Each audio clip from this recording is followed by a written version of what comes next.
Good morning, students. Welcome to the next lecture of electronic measurements and instrumentation. My name is TSS Nagpawar Kumar. Today we will see the concept of measurement of pressure. How to measure the physical parameters concept we are discussing. In this concept we are going to measure the next physical parameter as pressure. Okay, see here the animated picture. Here one side we are applying some pressure, another side we are getting the meter reading. So after getting the pressure reading value, it is going to be back. The meter is going to be back without removing the pressure. So you see here, we have applied pressure. We got the maximum value, and automatically it is coming to back. Okay, so that is some mechanical leakage will be there that we will see in the coming slides. So coming to that, first of all, the basic of the pressure transducer. A pressure transducer, often called a pressure transmitter. So the pressure transducer we can call sometimes pressure transmitter also. Next, this type of transducer which converts pressure into analog electrical signal. So it will generate some electrical output which is in the analog form. Although there are various types of pulse pressure transducers, we have different types of pressure transducers are available, which is converting the pressure information to electrical information. So before going to that, first see what is meant by pressure. Pressure is defined as force. Pressure is defined as force per unit area that a fluid exerts on its surroundings. Pressure P is a function of force and area, where the pressure is defined P is equal to force per area. So force by area.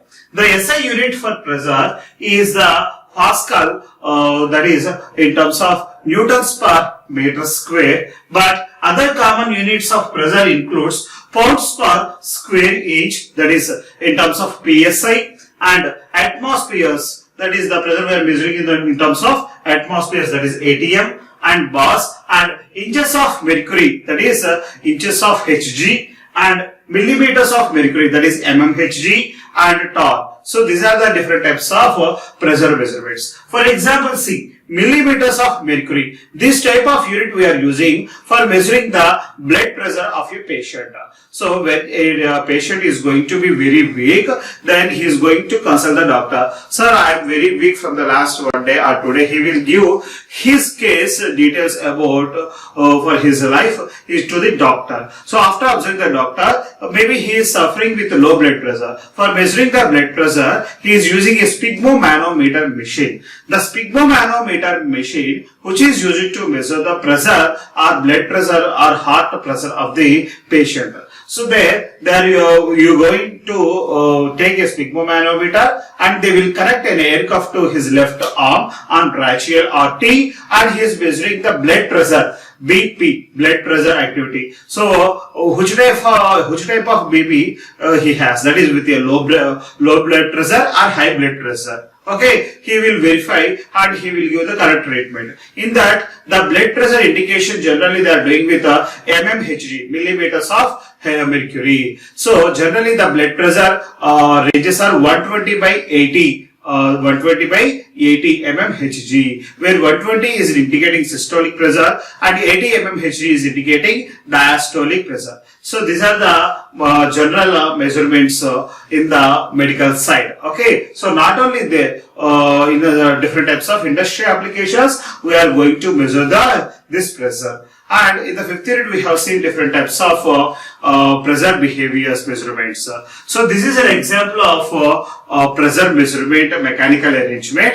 This type of mechanical arrangement we have used for resistive type strain gauges, resistive type pressure transducers. Resistive type pressure transducer gauge. Generally, pressure type transducers are we can use two types of transducer principles. The first one, active transducer principle. Second one, passive transducer principle. This type of bellows type arrangement we have taken for explaining the passive type transducer, particularly resistive type passive transducer, that is pressure transducer we have taken. So in this concept, one side we are applying some pressure. So I have mentioned here the pressure we are applying in this direction. So this is the bellows arrangement. Internally we have some springs. Okay, so we are applying some pressure on this bellows. The bellows are going to be extracted. Okay, after some time, due to mechanical linkage, the pressure is going to be released from this bellows. Why? Because if that much of pressure is applied for a long time, then the efficiency of the machine is going to be lost. So you don't have any chance to apply that much of pressure for a long time. Otherwise, the bellows lifetime is going to be reduced. So for measuring the pressure for 1 second or 2 seconds, it is enough for applying the pressure. After that, after measuring the pressure, it has to release. It has to come to the normal state. In the same way, this bellow type arrangement or this diaphragm type arrangement is also there in our human body. So under the lungs we have a diaphragm structure. So with some forcefully, by right, you have to take your breath. So all of you take one inspiration process. That is, you have to take air into the lungs with some pressure. Take full of air into your lungs. Then the lungs are going to be filled with air, and under the lungs one diaphragm is there. The diaphragm is going to be contract and lungs are going to be extracted. So after going to the lungs extracted, so see here, with some amount of pressure you have filled the lungs. After some time, you cannot apply the pressure onto the lungs. That means the lungs are going to push. The lungs are going to push after some pressure applied to the lungs. It is going to be release that air from the lungs to outside world. That is, the diaphragm is going to be pushes these lungs to breathe out. That means to expel the air from the lungs to outside. So this is the diaphragm structure. So you can apply some pressure on a machine and automatically that pressure is going to be released after some time after measuring the pressure. So this is the bellows type arrangement. This bellows type arrangement we can use in many different ways. Generally, this bellows type arrangement is going to be contact different types of resistance. That resistance variations you can see. Right? This is an example picture. Based on this, we have different types of transducers. Bellows type or resistive type transducers. Okay. Right. Basically, the pressure we are going to be measured by using three different mechanisms. So a pressure measurement can be further be described, the type of measurement being processed. So which type of transducers we are using, that is a secondary one. Before going to that, the first one is what are the different types of pressure measurement mechanisms are available. Pressure measurement methods first we have to see. So see, coming to here, there are three types of pressure measurement methods are available. So under this pressure measurement methods, first one absolute pressure measurement, second one gauge pressure measurement, and third differential pressure measurements. So what are these three? First one, coming to that, absolute pressure measurement, second one gauge pressure measurement, third one differential pressure measurement. These are the three methods we have for the pressure measurement process. Okay, so coming to here, first one, absolute pressure measurement. So see this picture. In this picture, here we have some arrow type mark. From this arrow type direction, we are applying some force. So whatever the force we are applying on this material, it is indicating by using a meter. Okay, there is a reference section. Okay, see here. The absolute measurement method relative to 0 pascals, the static pressure in a vacuum. In a vacuum type area, we are applying some pressure. This pressure we are measuring from the 0 pascals range. The pressure is being measured acted upon the atmospheric pressure in addition to the pressure of interest. Generally, in the atmospheric type situations, this type of absolute pressure measurement we are using. So whatever the atmosphere will be available in that vacuum, on that vacuum how much pressure we are applying, that pressure we are going to be measure here. Therefore, absolute pressure measurement includes the effect of atmospheric pressure.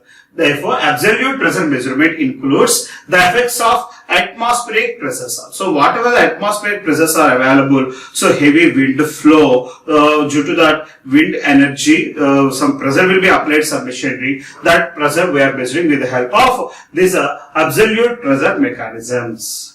This type of measurement is well suited for atmospheric pressures such as those used in the altimeters or vacuum pressures. In the how much vacuum pressure it will be available in a vacuum pressured area. So this type of measurements we can measure in this absolute pressure behaviors. Often the abbreviations of PA, that is Pascal's absolute, and PSIA, that is pounds square inch absolute, are used to describe absolute pressure. For measuring the when you are measuring the absolute pressure, you are using these two terminologies. One is PA and the second one is PSIA. Okay, these are the two techniques here we have. These two abbreviations here we have when you are measuring the absolute pressure. Next one, gauge pressure. Next one, gauge pressure. In this, see here the first picture. Here we have some reference pressure is also there. Previously under vacuum we have measured the atmospheric pressure. Here we have a reference pressure also. Some pressure is there from the reference side, and another side, as usual, our normal pressure is there from the right side. Okay, right. Gauge pressure is measured relative to ambient atmospheric pressure. This means that both the reference and the pressure of interest are acted as upon by atmospheric pressure. So here two types of pressures are there. One is the reference pressure. The reference pressure means what is the normal wind energy in general cases, and what is the atmospheric pressure in the present situation. So generally in the mountain areas, normally some wind energy is available, that is some wind pressure is available, but in some rainy situations and in some special types, some more wind energy, that is some more wind pressure is also available. So they will calculate what is the normal wind energy, wind pressure behavior, and what is the critical wind behavior. Okay, so what is the generalized temperature in the normal cases, what is the room temperature, and what is the high amount of temperature you are observing at the summer time, and what are the low temperatures you are observing at the winter time and rainy season. So we need a reference pressure section. So in this gauge pressure we have some reference pressure and we have the normal pressure measurement also here. Next, therefore gauge pressure measurements excludes the effect of atmospheric pressure. Next, this type of measurements includes tire pressure and blood pressure measurements. So 120 by 80 is the normal blood pressure range. So and the patient is suffering with some high BP or low BP. That means the reference BP values are 120 by 80, but the patient if get 130 by 90, then we have to give the difference, that is 10 mm Hg difference is there at high BP, at the reference point to measured value. Then the patient is suffering with high BP, then we have to take some precautions. Like that we have to identify that. So normal reference pressure is available and measurement pressure both are available in this situation. This is gauge pressure behaviors. Similar to absolute pressure, the abbreviations are packed. So in the absolute pressure we have PAA and PSIA. Here we have PAG and PSIG. So one is PSIG and second one is PAG, where PAG is nothing but as Pascal's gauge and PSIG nothing but as pounds per square inches gauge are used to describe the gauge pressure. For describing the gauge pressures, we are using PAG and PSIG process behaviors. Next, coming to that, differential pressure. Next one, differential pressure. So before that, see here, here we have two pressures. One side is normal, whatever the pressure we are applying, and another side reference pressure. So the reference pressure is applied to here by using some users, or it may be variable. So what is the key concept behind under this differential pressure, that we will see. Differential pressure is similar to gauge pressure. This is almost all seems to be like as a gauge pressure. However, the difference is another pressure point in the system rather than the ambient atmosphere pressure. So this will not indicate the normal atmosphere pressure ranges or normal fixed ranges. It may be some value. It is defined with some other value. You can use this method to maintain relative pressure between two vessels such as compressor tank and an associated feed line. So generally, one side we are measuring this pressure by applying some force. Another side, the reference pressure, you are going to be changed based on the different types of conditions. Generally, see here, 120 by 80 is the normal blood pressure behavior. When a person is running, so at that particular situation, 120 by 80 it will not be available as BP for that running person. Why? Because when he is running, the blood circulation is going to be done with more with compared to the normal situation. At that time, the pressure levels, the blood pressure levels are going to be changed from the normal situation. So that is so when a person is running, automatically his blood pressure levels are going to be high. So based on that, we can't go to make treatment. Why? Because any person is going to be running at that time, so the person blood pressure is going to be changed. After some time, after 5 minutes or 10 minutes, his pressure after running, his blood pressure going to be come to down, and we have to measure at the relaxed state. That means the reference pressure is also going to be changed sometimes. Also, the abbreviations of PAD and PSID. PAD means Pascal's differential pressure and PSID, pounds per square inch differential, are used to describe the differential pressure. For measuring the differential pressure, we are using these two terminologies. One is Pascal's differential and pounds per square inch differential. These are two terms we are using for measuring the pressure behaviors. Next. Okay, so now we have seen three different types of pressure measurements. Now we will see three types of pressure transducers. Types of pressure measuring transducers. Here, by using this type of transducers, we are going to measure the pressure. The first one, strain gauge pressure transducers. Under the strain gauge pressure transducers, when you are applying some pressure, some resistance is going to be changed.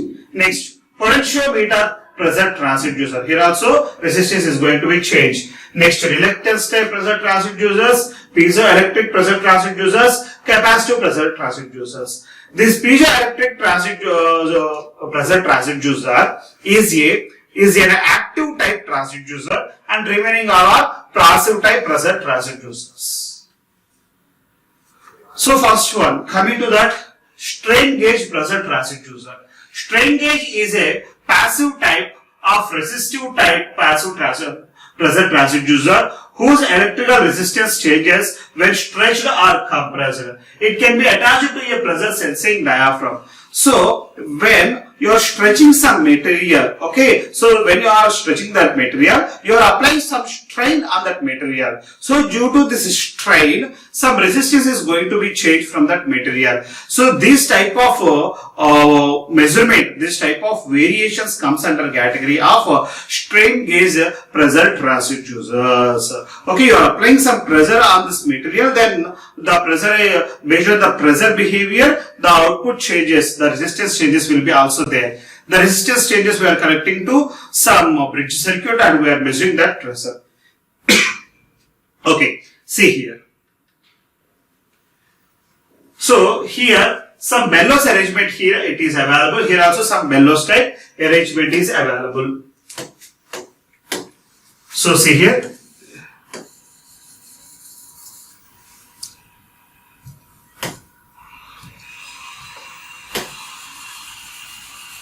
This is one side bellows arrangement. From this side we are applying P1 and this side we are applying some P2. Here we have P1 pressure from this direction, from P2 pressure from that direction. Right side to we are applying pressure P2, left side to we are applying P1. So when you are applying this pressure on this bellows, so this is the center rod. This is very important rod.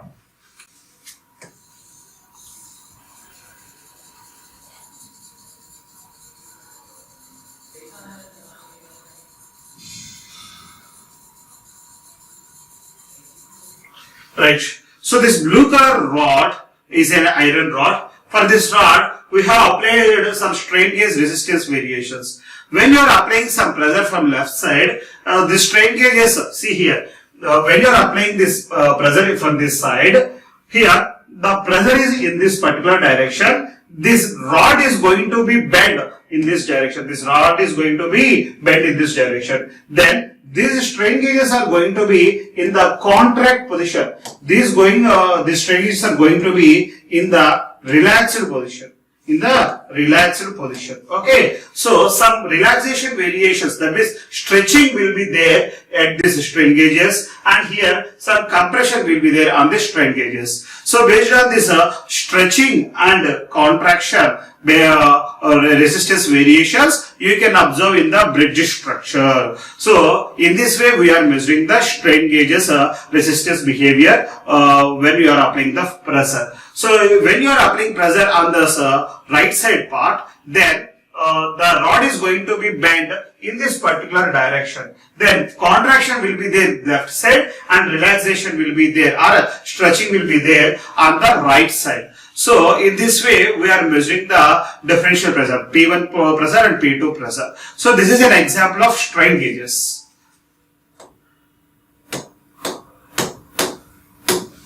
This is an example of resistive strain gauges for measuring the resistance variation. So these are also some of the strain gauges examples. This type of strain gauges we are connected into the bridge circuit. By using this bridge circuit, we are measuring the unknown resistance values. So this is one more example of electrical pressure transducers. This is one more example of electrical pressure transducers.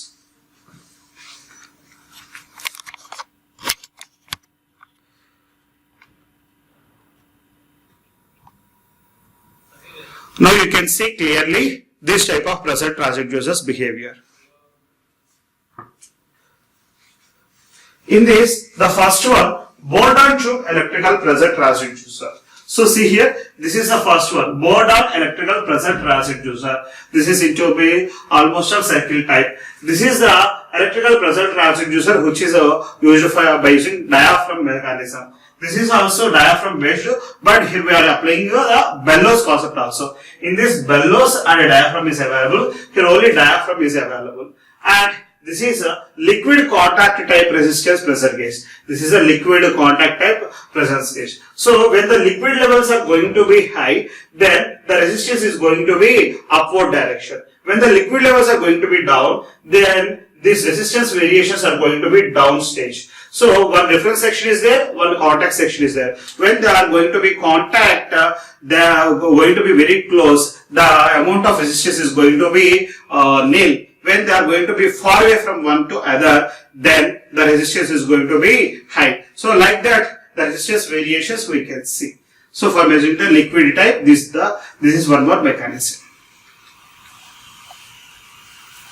Next, in this pressure transducers, the next one, that is Bridgman pressure gauge. Bridgman pressure gauge.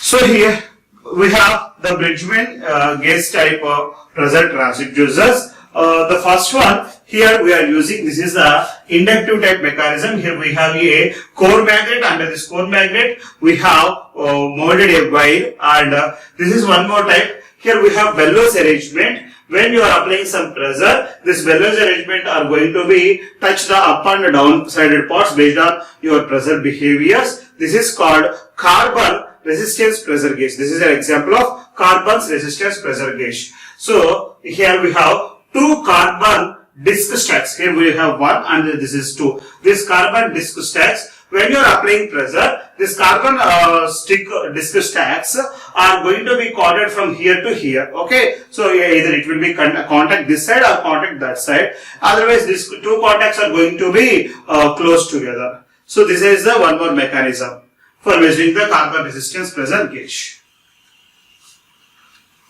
So coming to the Bridgman pressure gauge, when a wire is subjected to pressure from all sides, its electrical resistance changes. When a wire is subjected, previously we have seen the magnet type structure. In this magnet type structure, we are mounting a wire in all directions. Okay, this principle can be utilized to obtain primary type resistive pressure sensors and is called a Bridgman pressure sensor. Those type of arrangements generally we are using for the Bridgman type pressure sensor behavior. This distortion produced in the crystal lattice due to the external pressure causes the change in the resistance. In most common metal wires, the resistance decreases with increase in the pressure, while for antimony, bitumen, lithium and magnesium are increases. Different types of metal exhibits different types of properties under this Bridgman transducers. The gauge must be used at constant temperature and has a range from 0 to 1000 MPa, but usable only at high pressure, as at low values of pressure changes in the resistance values is very small. Because of the small value of the pressure coefficient resistance, so this is the Bridgman is not that much of important. As per our syllabus, it is not available, but strain gauges are more than enough. Okay, whatever it may be, Bridgman pressure gauge we are using for identifying the different types of resistance variations in the field.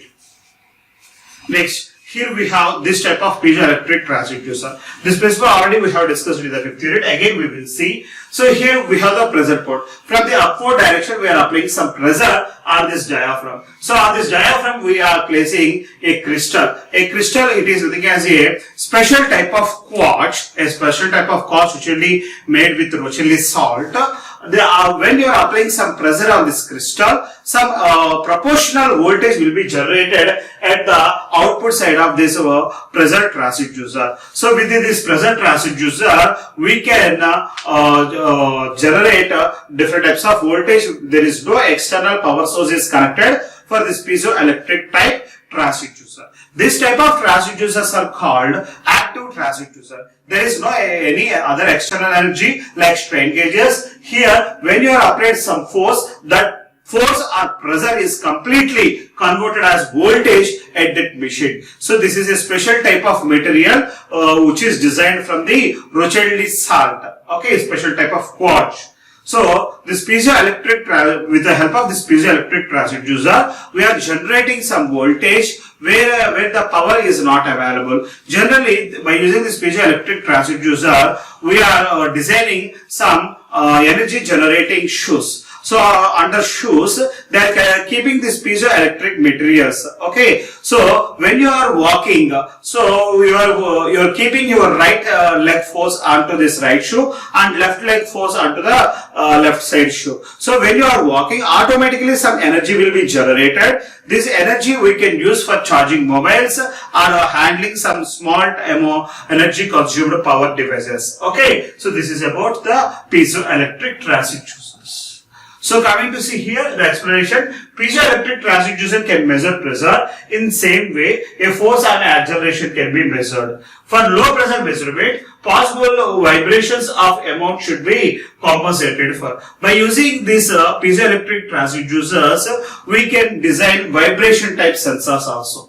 The pressure measuring quartz disc stack faces the pressure through a diaphragm and on the other side of the stack. This compensating mass followed by a compensating switch. So that is about piezoelectric